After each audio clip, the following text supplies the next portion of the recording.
Not the first time we've had Paul on this stage too, actually. You've been here a few times for Bugsy Malone over the years, so welcome back. Yay. What I'm going to do for the audience's benefit, because not all of them know you, I'm going to ask you to tell us who you were in Bugsy Malone. So, Paul, do you want to start us off? I was Paul. No, I'm Paul. Oh, you're definitely Paul. Paul Murphy, and I played Leroy Smith.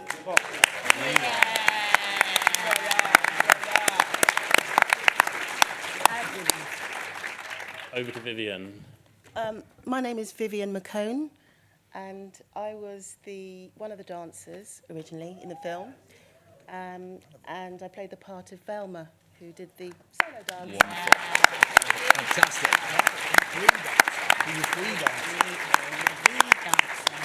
And over to Fifi. Hi everyone. My name's Fifi. I was one of the dancers, mainly in the speakeasy scene.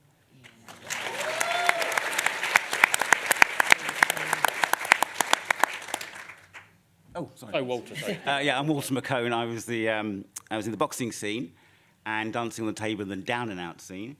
And my only line was, "Get Babyface." Classic line. Good line. And not only that, the fact that you have the McCone surname is not a coincidence. You are brothers. Yeah, We're actually related, yeah. And my younger brother's a musician. There you go. Wow, there we go. And he had a rollerball helmet.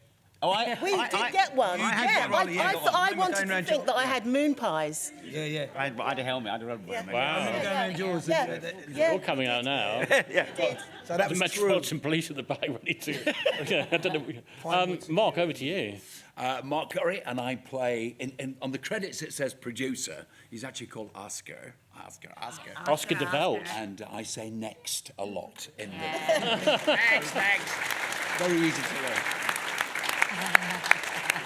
Who are you, Dexter? My name's Dexter Fletcher, and I am Babyface.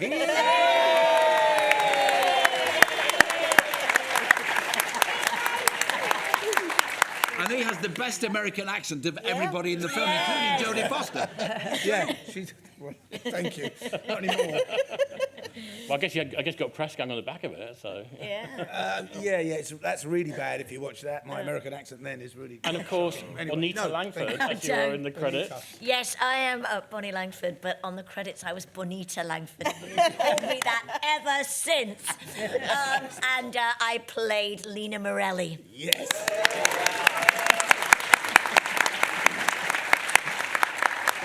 I should just say, lots of cast members come from all over the place to be with it. Some people are working, some and have dashed to be. Mark, I have to say, has done an incredible job because he's playing Grandpa Potts in Newbury in Chitty Bang Bang. Literally came off stage only hours ago, hopped onto car, train, another car, got here, and it's fantastic you've made it here. So thank you especially to Mark.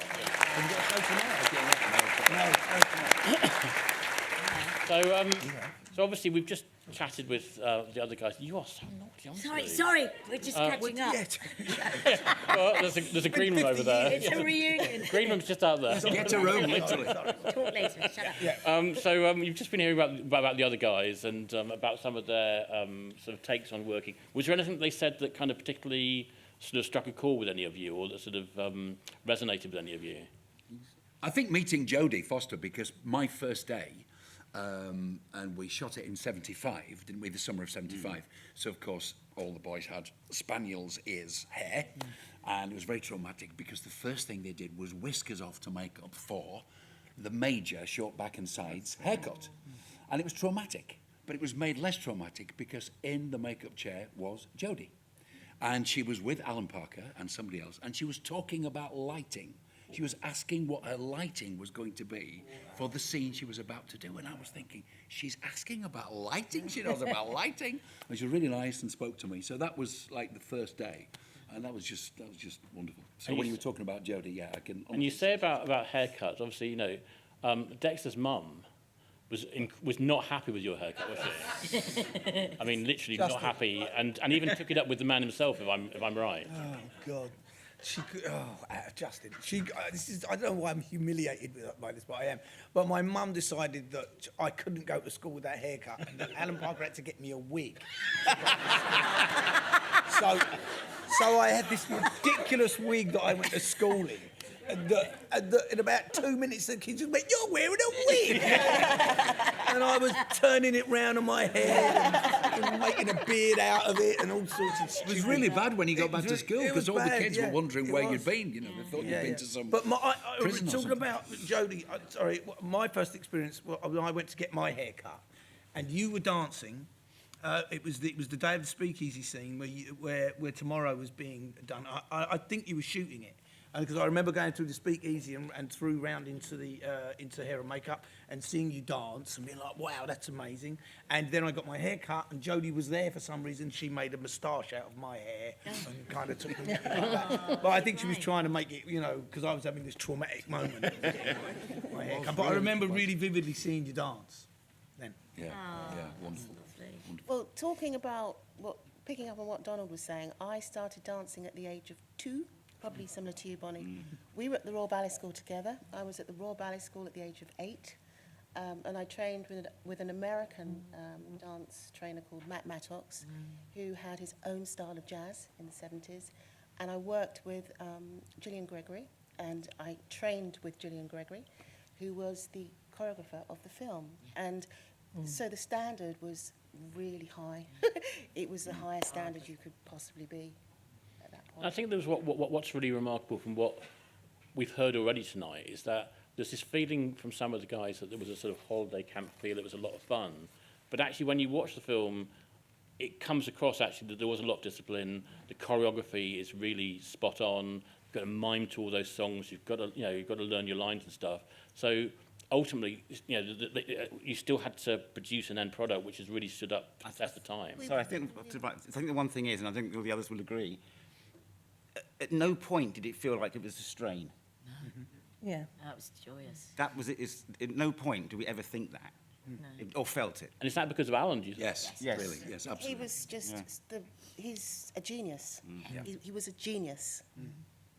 And there's no technology, it's pure quality. Yeah, yeah, that's true. Pure quality. I think actually what would be the biggest problem is stopping us all from performing. Yes. What? I mean, that's the other thing, I guess, is there's some, it's a film featuring lots of kids, and there can be some big personalities in there. You want to have your moment. And I wonder how that worked in practice when you were filming. I was actually terribly shy as a kid. Nobody would believe me. Sorry, No. don't look at me like that. I don't believe you. Stop. But if I was at work, if I was meant to be doing my work, then I would be whatever that character was supposed to be. And in fact, I had to ad-lib my scenes. Alan would just say something like this, and walk when you're walking down there, and just say all these things. So I just was having to pull it out of the bag. And also, I'm the only one who sung in the film. Yeah. Because I wasn't meant to. There was the...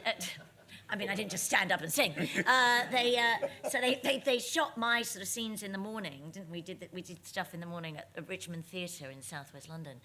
And I was quite disappointed because that was my local theatre and I thought I was going to go somewhere glamorous on location. But it was still beautiful. And I finished at lunchtime and Alan said, I'd really like you to be in the back of shot. I've got another scene to do with Blousey and Bugsy, but I'd really love to shoot it and have stuff going on stage. But obviously all the songs have been done, have been recorded, but we have got a little something, and if I can finish it at lunch break, would you learn it and sing it? Wow. So I did. But then I think they went off to the pub. Ernest, the piano player, and Jill Gregory and Alan went off to the pub, and they came back with this song. But now I also think that Alan actually wrote a whole score. Did you know that? So I was talking to Alex, one of his son, not that long ago, and they used to sing, and they made up the stories on the way on journeys up north to their house in Derbyshire, and that was how it all came about. And the kids came up with the idea of it being gangsters, and it was all kids. And he actually had written a whole score, but because he had no track record, and he went to Paul Williams in order to get the film made as well. But they asked it, they got Paul Williams to write all the songs, but had no idea what he was going to send. And it all came 6 weeks later. As these David was audio saying. cassettes coming yeah, through. just through. And so they sort of worked the scenes around it. But as I say, at this point, he sort of pulled this song out of nowhere and said, would you sing it in the background? So I did. Wow, that's So amazing. there you go. It's quite fun. And Paul, tell us about your memories of working. Well, one of the things is, I did sing in the film. Well, yeah.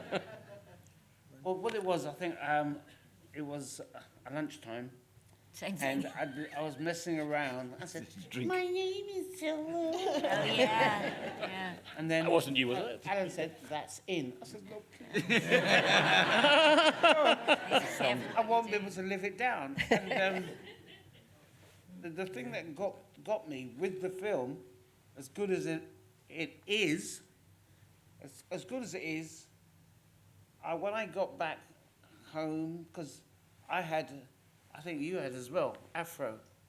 How dare you? We had sort of That's right. Afro-type hair, and they were cutting it. Oh. They cut it down to, and every That's why we're like this now. every week they're cutting your hair, and and I'd get home, and then my siblings, you got a bald head. And I mean, I couldn't take it. So for a lot of the time, the film, we weren't good friends. We were kind of enemies. But in the learning period, it was like, okay, for the way the film was set, you couldn't really have an afro. So my learning things came from how I got involved in it in the first place. I was on a television program. Some of you, I know you will, London Weekend Television, and the program was, Alan was on it. Alan Parker was on it, asking for people to come and audition, and I was sitting there, and he came, and after it had finished, he came and asked me, would I be interested? I was like, nope. Yeah, I wasn't interested. He said, why? I said, you're going to take me away from my family. I'm going to be off in somewhere like Spain or Greece or whatever. No such luck. So. Different movie. Donald's car. And then going to the auditions was something else. Has been said, you learn from, as Donald said, you learn from watching and observing how people did things, even though I think I'd been doing acting stuff since I was 5.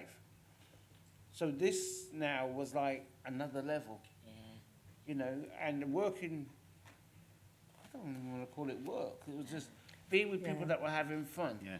Because that's what they we were did. doing. We had fun. Mark, you've got a fantastic audition story, haven't you? Pardon?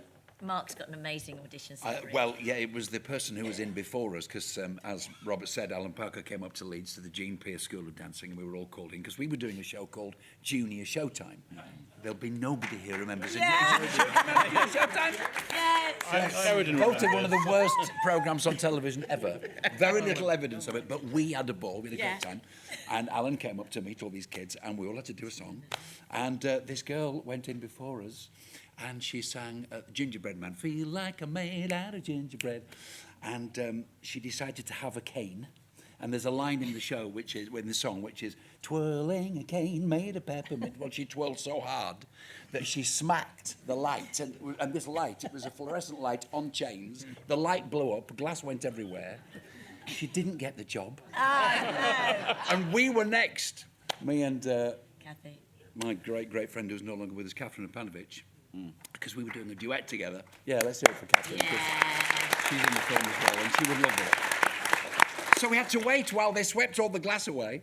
Anyway, we got then the next call to go to London to actually go into an office and read a bit of script, and Catherine walked through a plate glass door. No! She walked into a plate glass door, and she cut her head and her jeans, and she's in there, and we were having this meeting, and she said, don't tell anybody I've just done this, because I'm fine. And this runner ran in, this American runner, and went, some dumb kids just walked straight into a glass door. And Kathy went, that was me, actually, and I'm not dumb. And they should put something on the door, because then we'd be able to see it. And I'm thinking, please don't say anything, because we're going to lose this job. Just be quiet about it. So, good old Catherine. Wow, amazing. And before we see whether we've got a couple of audience questions for you, I'm just going to say, Fifi, just tell us a little bit about what your memories are of sort of, The best memory for me is definitely that last scene. Having said that, we were absolutely petrified of getting it wrong, because Alan Parker did actually lecture us before we shot that and said, you know, you mustn't look in the camera, we've got to get this right. So I was absolutely petrified, and I was placed right in the middle at the front with my supply of cream pies. And the minute they said action, we just got stuck in and forgot, you know, we just had so much fun. But right at the end of that scene, it was quite emotional, because we knew the film was done and it was over. It was all going to stop, and we'd all go back home, and it was quite an emotional who time. knew that 50 years on we'd be here Yeah. celebrating, watching it, talking about it? I mean, the dancers, we had a lot of auditions for that to get that part. I think I went to about 8 auditions, and I was selected. My name was read out last, and I remember I just thought, I stand no chance here, I'm going home. And my name was read out last, and then they whisked us up to wardrobe, had us measured up for costumes, and that was it, and the journey began. But it was a magical time, it was fantastic.